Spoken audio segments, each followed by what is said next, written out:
اور پھر اٹھنے کی کوشش کرنے لگے تو میں نے انہیں کہا کہ نہیں بابا جی آپ بیٹھے رہیں۔ انہوں نے پہلے تو میری طرف دیکھا، پھر بچی پہ نظر ڈالی تو اس کی اسکول والی وردی کو دیکھتے ہوئے بولے اچھا تو بیٹی تم اسکول سے آئی ہو؟ میں نے کہا جی بابا جی میں اسکول سے آئی ہوں، میرا کل ہی یہاں تبادلہ ہوا ہے۔ وہ سر ہلا کر بولے اچھا تو تم ہو نئی میڈم۔ وہ بزرگ مجھے بالکل اپنے نانا کی طرح لگ رہے تھے اور ان کے بولنے سے ہی ان کا اچھا اخلاق اور خاندانی پن جھلک رہا تھا۔ وہ پھر بولے بیٹی اگر آپ کو مجھ سے کوئی کام ہے تو ادھر ہی کرسی پہ بیٹھ جاؤ، ورنہ اندر گھر چلی جاؤ، وہاں خواتین موجود ہیں۔ پہلے تو میں نے سوچا میں اندر ہی چلی جاؤں، مگر پھر ان سے کہا مجھے آپ سے ہی کچھ بات کرنی ہے۔ وہ فوراً بولے جی بسم اللہ بیٹی ادھر بیٹھو کرسی پہ، اور بتاؤ آپ کا روزہ تو ہے نا؟ میں نے کہا جی میں روزے سے ہوں۔ میں نے بیٹھتے ہی بات شروع کر دی کہ بابا جی اسکول میں پہلی جماعت میں آپ کی پوتی پڑھتی ہے۔ میری بات مکمل ہوتے ہی بابا جی کی آنکھیں چمک اٹھیں اور وہ مسکرا کر بولے اچھا آپ فاطمہ کی بات کر رہی ہیں؟ وہ ماشاء اللہ سے بہت سمجھدار اور ذہین بچی ہے اور ہر وقت میرے ساتھ ہی رہتی ہے اور رات کو میرے ساتھ ہی سوتی ہے۔ میں نے کہا جی وہ واقعی بڑی ذہین ہے ماشاء اللہ۔ میں نے اس سے نماز اور دعائیں سنی تو اس سے سب کچھ بڑی روانی سے یاد ہے۔ میرے پوچھنے پہ اس نے بتایا کہ یہ سب اسے کسی اماں سکھنی نے یاد کرایا ہے، اور اسی بات نے مجھے آپ کے پاس آنے پہ مجبور کر دیا کہ آخر یہ اماں سکھنی کون ہے۔ فاطمہ کہہ رہی تھی کہ وہ میری پھپھو ہیں۔ بابا جی جو ابھی تک مسکرا رہے تھے اب سنجیدہ ہو بیٹھے تھے۔ میرے چپ ہونے پہ وہ بولے بیٹی یہ ہمارے گھر کا ایسا معاملہ ہے جس کے تجسس میں آپ سے پہلے بھی کئی لوگ ہمارے ہاں آ چکے ہیں۔ بھلا یہ کیسے ہو سکتا ہے کہ کوئی عورت سکھ ہو مگر وہ مسلمانوں کے بچوں کو قرآن پاک پڑھاتی ہو اور خود بھی نماز روزے اور پردے کی پابند ہو؟ میں نے حیرت اور دلچسپی سے پوچھا تو اچھا واقعی یہ بات سچ ہے کہ وہ سکھ مذہب سے تعلق رکھتی ہے؟ بابا جی نفی میں سر ہلا کر بولے بیٹی تم ہی کہو کہ بھلا یہ سکھوں والے اعمال ہیں، مگر وہ اپنے آپ کو ایسا ہی کہلوانا پسند کرتی ہے اور اس کے پیچھے بھی ایک خاص وجہ ہے۔ ویسے وہ ہر وقت قرآن پاک پڑھتی رہتی ہے، پانچوں وقت نماز پڑھتی ہے اور گاؤں کی سبھی بچیوں کو قرآن پاک اور نماز روزے کی تعلیم دیتی ہے۔ بابا جی چپ ہوئے تو میں نے پوچھا بابا جی اگر وہ اتنی ہی نیک اور شریعت کی پابند ہے تو وہ اپنے آپ کو اس نام سے کہلوانا کیوں پسند کرتی ہے؟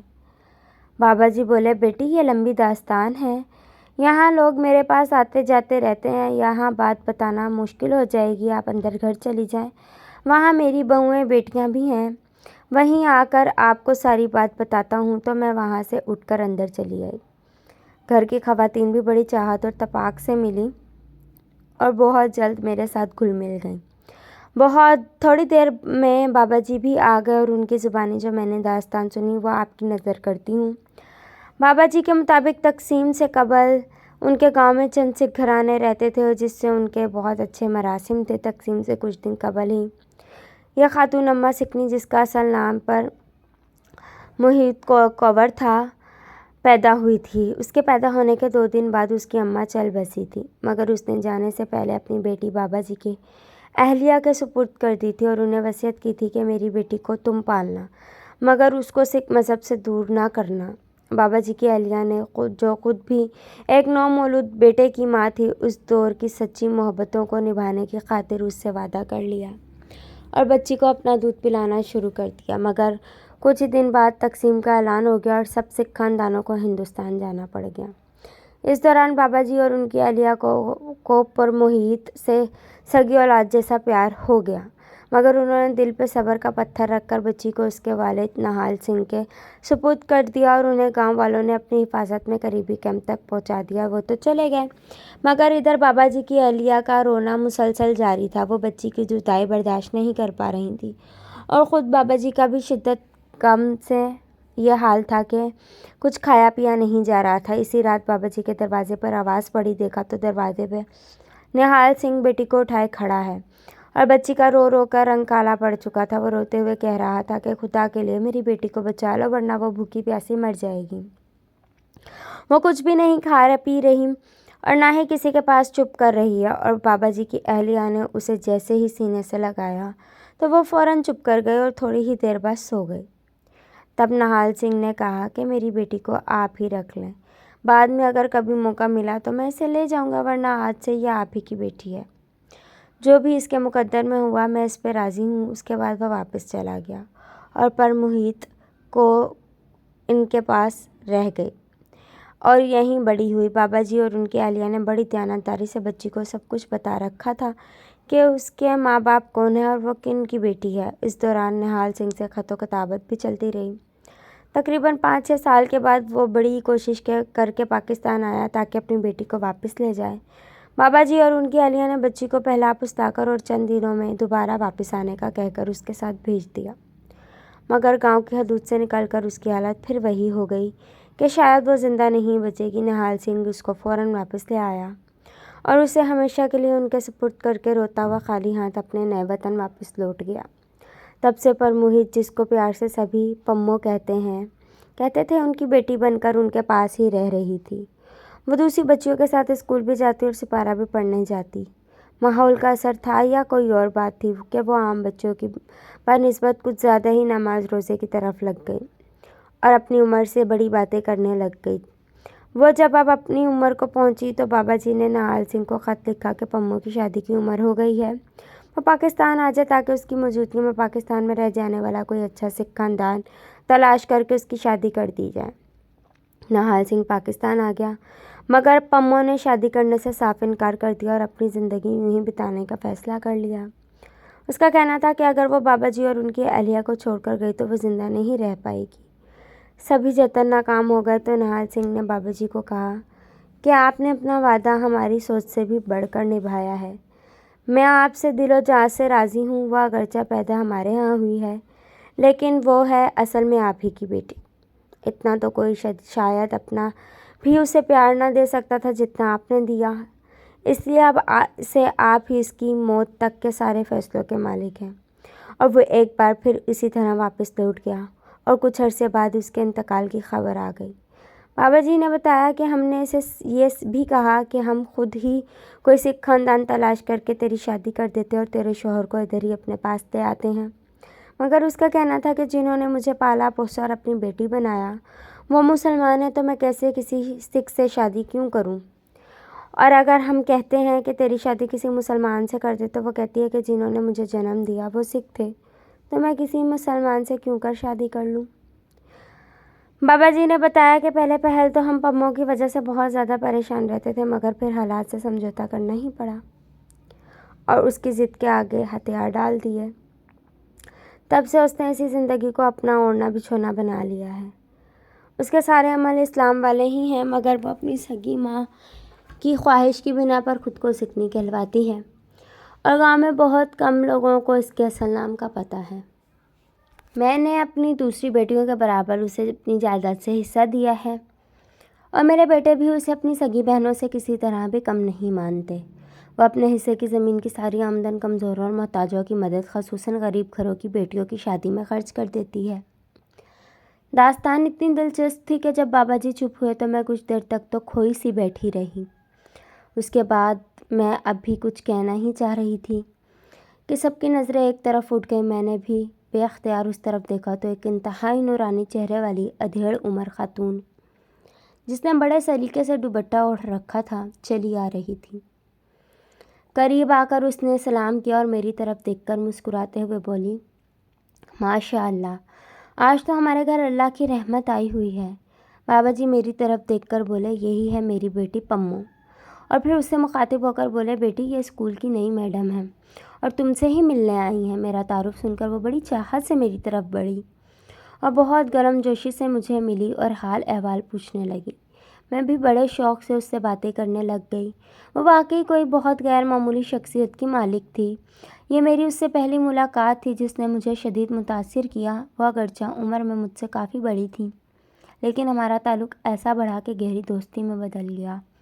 اس دن پہلی ملاقات کے بعد میں واپس اسکول جانے لگی تو بابا جی کہنے لگے، آپ میری بیٹیوں کی طرح ہوں اور ہم بیٹیوں کو خالی ہاتھ رخصت نہیں کرتے۔ ابھی تھوڑی دیر میں ہمارا ملازم آپ کے لیے کچھ چیزیں اسکول میں پہنچا جائے گا، وہ قبول کر لیجیے گا۔ اور میں ان کے خلوص اور پیار کو دیکھ کر رسماً بھی انکار نہ کر سکی۔ اس کے بعد ہر ہفتے یا دوسرے ہفتے ہماری ملاقات لازمی ہو گئی تھی۔ یا تو وہ مجھ سے اسکول ملنے آ جاتی یا پھر میں ان کے ہاں چلی جاتی۔ سچ پوچھیں تو اعلیٰ تعلیم یافتہ ہونے کے باوجود دین اسلام کی بہت سی باتیں اور مسائل میں نے اسی سے سیکھے۔ میں نے تقریباً 5 سال اس اسکول میں گزارے۔ اس کے بعد میری ترقی ہو گئی اور میرا شہر کے ایک اسکول میں تبادلہ ہو گیا۔ سال بھر ہونے کو آ گیا تھا، مگر تبادلے کے بعد سے ہماری ایک بھی ملاقات نہیں ہوئی تھی۔ بس خط و کتابت پہ آل احوال معلوم ہو جاتے تھے، مگر یہ خطوط کا سلسلہ بڑے تسلسل کے ساتھ چل رہا تھا۔ اس دوران اچانک ایک دن صبح سویرے دروازے پر دستک ہوئی۔ میرے میاں دروازے پہ گئے تو اسی گاؤں کا ایک آدمی موجود تھا جو اطلاع دینے آیا تھا کہ رات بابا جی کا انتقال ہو گیا ہے۔ پر محیط یعنی اماں سکھنی نے خاص طور پہ یہ اطلاع مجھ تک پہنچائی تھی۔ میرے میاں بھی ہمارے تعلق کو اچھی طرح جانتے تھے، اس لیے وہ کہنے لگے کہ تم چھٹی کی درخواست لکھ دو، میں وہ اسکول آتا ہوں اور جلدی سے تیاری کر لو، ہمیں وہاں ضرور جانا چاہیے۔ اور میں نے بھی فوراً حامی بھر لی۔ ہم اپنی گاڑی میں گاؤں کی طرف رواں دواں تھے اور ہم دونوں یوں خاموش تھے جیسے ہمارا اپنا کوئی انتقال کر گیا ہو۔ مجھے تو بس رہ کر پر محیط کا خیال آ رہا تھا کہ اس بیچاری کا کیا حال ہوگا۔ وہ بابا جی کی اہلیہ کی وفات کے بعد یہی دعا کیا کرتی تھی کہ مجھے بابا جی سے پہلے موت آ جائے، ورنہ وہ بابا جی سے جدائی کا صدمہ برداشت نہیں کر پائے گی۔ گاؤں میں داخل ہوتے ہوئے تو سارا گاؤں ہی غم میں ڈوبا ہوا تھا، ہر بندہ ہی اداس نظر آ رہا تھا۔ زندگی ہو تو ایسی ہو کہ جب دنیا سے جاؤ تو ہر آنکھ اشک بار ہو۔ ادھر جب گھر پہنچے تو وہاں کی کیفیت اور بھی درد انگیز تھی۔ سب سے بری حالت پر محیط کی ہی تھی، سب لوگ اس کو ہی سنبھالنے میں لگے ہوئے تھے۔ اسے بار بار غش پڑ رہا تھا۔ مجھے دیکھتے ہی وہ میرے گلے لگ کے بہت روئی۔ وہ کہہ رہی تھی کہ اماں کے بعد میں ابا جی کے سہارے ہی جی رہی تھی، آج وہ بھی چلے گئے، اب میں کیسے جی پاؤں گی۔ اب میرے پاس اس کا کیا جواب تھا، میں اسے حوصلہ کیا دیتی۔ خود میری بھی آنکھوں سے آنسو روا تھے اور میں بہت کوشش کے باوجود کچھ بھی نہیں بول پا رہی تھی۔ ادھر فاطمہ بھی دادا کی میت کے سرہانے بیٹھی، منہ پہ دوپٹے کا پلو ڈالے مسلسل روئے جا رہی تھی۔ میں اس کو بھی دلاسا دینے کی کوشش کرنے لگی۔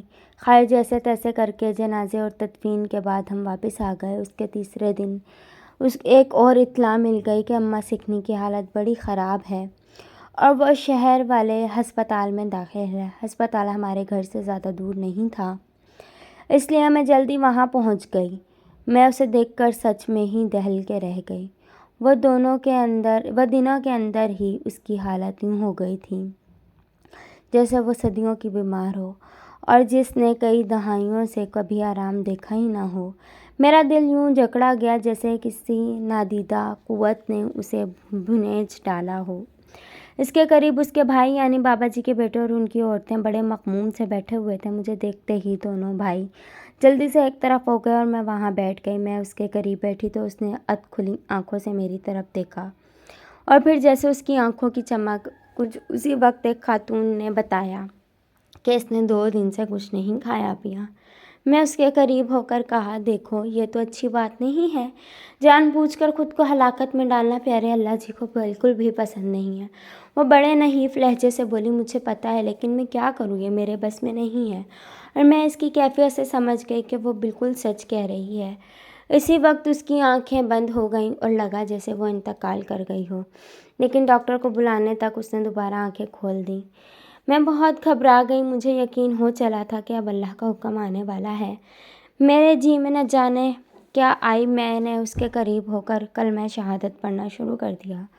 اس کے چہرے پہ ہلکی سی مسکراہٹ ابھر آئی۔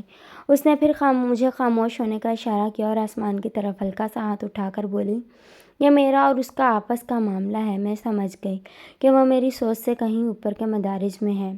میں نے پھر اس کے قریب ہو کر سرگوشی کے انداز میں کہا، اچھا یہ بتاؤ کہ آپ مسلمان ہو کہ سکھ ہو؟ پھر وہ ہلکا سا مسکرائی اور بولی، ذات تو میری سکھ ہے لیکن مسلمان ہونے سے انکار نہیں کر سکتی۔ جس کے پاس جا رہی ہوں وہی بہتر جانتا ہے کہ میں کیا ہوں، بس دعا کرنا قبر میں اس کے پیارے حبیب صلی اللہ علیہ وآلہ وسلم کی زیارت ہو جائے۔ اور اس کے ساتھ ہی اس کی گردن ڈھلک گئی۔ بس یہی اس کے آخری الفاظ تھے اور ان کے ساتھ ہی اس کی روح قفس انصری سے پرواز کر گئی۔ وہاں کھڑے دونوں بھائی یوں ایک دوسرے کے گلے لگ کے رونے لگ گئے جیسے وہ حقیقت میں ان کے خون کے رشتے دار ہو۔ واقعی کئی بار ایسا ہوتا ہے کہ جن سے خون کا رشتہ نہیں ہوتا وہی سب سے زیادہ محبوب ہوتے ہیں۔ خود میرے لیے بھی ایک یہ بہت غم کا مرحلہ تھا، اور اس گھر کے لیے تو خیر ایک بہت بڑے صدمے کے فوراً بعد یہ دوسرا صدمہ تھا۔